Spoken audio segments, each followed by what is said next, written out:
I want him. It infects every subconscious thought I have. Those two pale blue eyes gazing down on me with desire, the feel of his hands wandering over my curves, the taste of his lips, the mint on his breath. We're together in my dreams, not dominant and submissive, but lovers. He grinds on top of me, his fingers threaded with mine, holding me down as he makes love to me as if he's reading my mind, knows exactly what my body needs, how to angle his hips, how deeply to thrust inside, how quickly he needs to move to make me orgasm. It has to be a dream, because no one is this perfect. And when I wake up, I realize that it was a dream. My eyes flutter open, and the image of his face fades. My hormones calm down, and the lingering phantom sensation of him between my legs subsides, as I realize that I've woken up alone. Then a wave of sadness washes over me, because I always wake up alone. He's not real. At least, my idea of him isn't real. I can have him again, but I have to pay a price, and he'll never really belong to me. If I go back to flesh, if I see him again, he'll become an addiction, no better than drugs or alcohol or anything else bad. While I'm with him, I'll ride that sexual high that only he can provide. But when it's all over, when I'm alone and in my bed like I am now, all I'll feel is regret. All I'll think about is how pathetic it is that I have to pay a man to pleasure me. I had my fun with him. My 30 minutes of experiencing the BDSM lifestyle are over. Been there, done that, didn't get the t-shirt.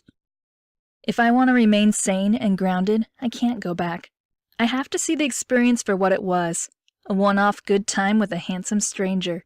With this new resolve in mind, I sit up, pick the flesh business card up off of my bedside table, and toss it in the trash, ready to return to my normal life.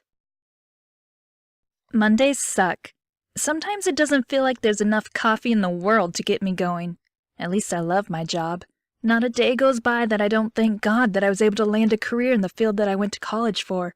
The company I work for isn't the most prestigious one out there, but my boss and coworkers are great, and it pays well enough to keep me from wanting to seek employment elsewhere.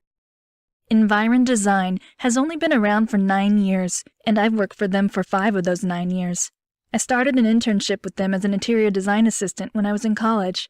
Now I can both decorate and design spaces, but I prefer to stay on the decorator side of things. Not that I have much of a choice in the matter. With such a small staff, I pretty much go where I'm needed and do what I'm needed to do. I get to my desk 15 minutes early and start up my computer, ready to check out the day's projects. Work has been slow lately, and since I just finalized a project on Friday, any new projects that come in today will probably be passed off to one of my coworkers. If a big project comes through, I might get to stick around and help out. Otherwise, I'll likely get sent home early.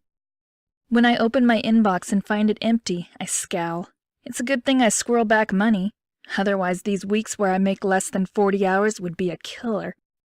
Morning, sugar puss. Derek, one of my coworkers, drops himself into one of the chairs in front of my desk. The coffee in his hand sloshes, and he has to move with it to keep it from spilling over. Careful there, stud. I smirk at him over my monitor. You wouldn't want to get those designer slacks dirty. No, I sure would not. He sets his coffee down on my desk, and then stands to check his pants, making sure there are no stains. I knew I should have kept the lid on that. My gay boyfriend looks impeccable, as normal. Armani from head to toe, not even the dressiest of their catalog, but I'm certain that every single piece of clothing he's wearing is worth at least 1 week of my salary. Today, he's matched black slacks with shiny loafers and a fitted gilet with a hood.